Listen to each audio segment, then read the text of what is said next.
Welcome back to the channel HardReset.Info. In front of me is Google Pixel 10 Pro. In this video I'm going to show you how to unblock a number on this device.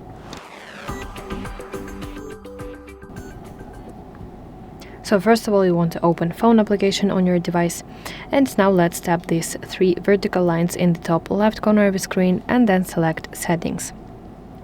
In general, you will find blocked numbers, and you will find here complete block list.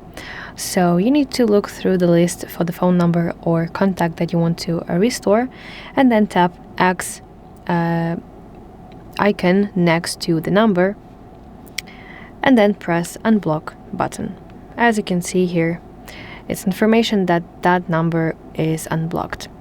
So that's it. Thanks so much for watching this video. If this was helpful for you, please leave a like and subscribe to our channel for more content like this, and I will see you in the next one.